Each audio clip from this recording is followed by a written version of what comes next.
I feel like when you're talking about a state, if you're talking about federal, yes, but the Kansas level is pretty dire. Yeah, yeah. Just as a person who has grandchildren in it and who have had children go through it and who know a lot of teachers and stuff, it's pretty, they're tired. Yeah, and half of them aren't there. And people who step up to be teachers are fantastic. I was arguing with this guy online the other day. He was saying it's not that hard to be a teacher.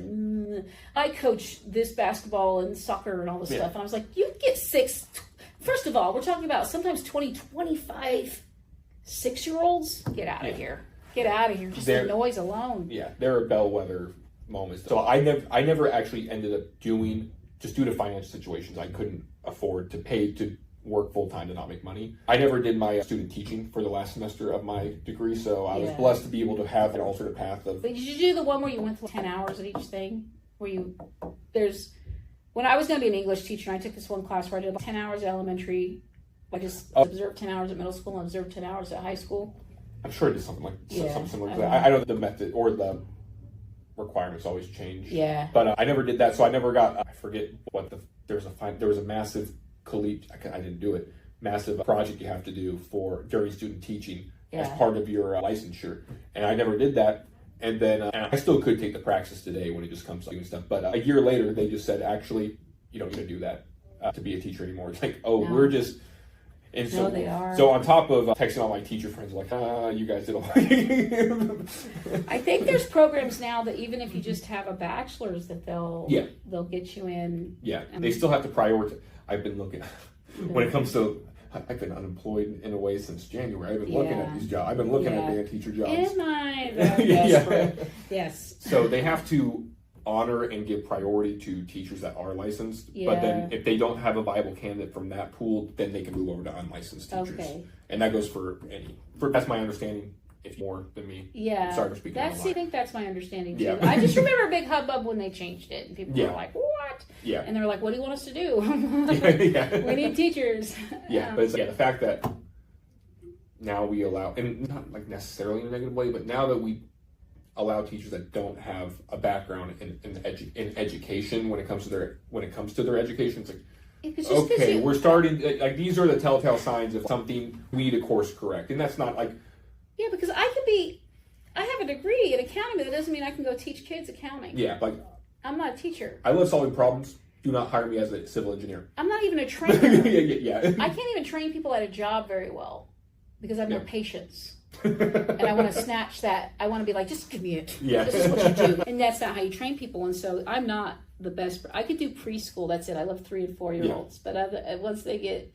Once you're not just playing with them and you have to make them sit and listen to you, that's not going to work out too well. So, no. It's a double-edged sword because I endlessly respect the people who are willing to step into teaching roles in this climate that is so polarized against education. I endlessly salute them, but also I wish that we had a higher education system where they could just go get an associate's or get a 2-year program to my one thing I'll ever use in this phrase: make the associate's degree great again. Make the associate's degree great again. That's is that your MAGA? Make associate's. Yeah, exactly. That's my one bastardization of that phrase. Would that be MADGA?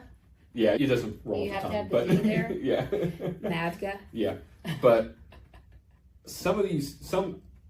I think just getting an education and having verification of your education is so dignifying to a lot of people. It's like people are going to tech schools, and I love that they're going to tech schools. And it's like, I want you to have more street cred along with your tech school for 2 years. A lot, granted, like I know WSU Tech is actually pretty good about giving an associate's degree, but there's a lot of tech schools in a lot of different states or whatever that just they're for-profit ones.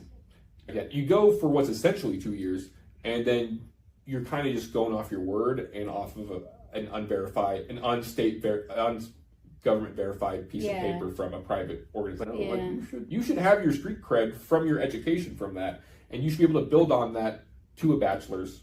That's the reason we had all these 2-year increments, so you could build your path, you could build your custom pathway of education, and then we kind of lost it because we just got all caught up on the bachelor's. Yeah, well, everybody has an MBA now. I almost have an MBA, and I couldn't. I don't like the corporate. MBA is all about corporate stuff, and so my master's is hodgepodge because I changed my things a lot. But my associates had an immediate impact on my income. Yeah. And if I had not, so I got the associates in accounting and then immediately got a good job in bookkeeping. And then I was able to do my bachelor's while I had a job, which is kind of like what you're saying. The associates should be enough to get you started in a career. And then there are a lot of options for doing school that allow you to work and go to school. Well, it's also great because not everybody can just focus on school for 4 to 5 years. Yeah, financially that, but also people don't know what they want to do. You can commit 2 years, maybe hit close to where you want to hit, and then you can refine your life trajectory. I changed later. my major like 8 times. Exactly. That's why I have enough credits for a master's, but I don't have a master's because I changed it. Yeah, it's like we shouldn't be asking 18-year-olds pick your entire life right now. It's like how do you want to make money? Yeah, it's all about making money. No, get all the gen eds out of the way. I don't care what you enjoy. Yeah, get all the gen eds out of the way. Do 1 year. You like art? Forget it. Yeah, there's no money. Yeah, that's what it is. Yeah. I want people to do that. So also for these teachers who are stepping into education now, if they're really passionate about it and they want to do it, they don't have to go back and course correct an entire bachelor's degree pathway. It's like we can build on life experiences. I would love to see an associates of education that people can modify onto their existing because their experiences are still valuable. Because the thing is, not a minority of our country goes into education, so their insights of what it's like to be employed are still endlessly valuable to kids. But then also then they can get the structured understanding of what it means to be an educator, and actually that's what I want to. That's my perfect world. Anyway, what's yours? My perfect world would be me living out in the country, being left alone raising goats. Nice. But I can't do that because I got too much to do here because people keep being silly over in Washington at the State House, and I have to go get them under control. No, I would love to just not pay attention to politics and go live in the country and raise goats, but unfortunately I'm not built like that. It's a special interest now. It's too late. Yep.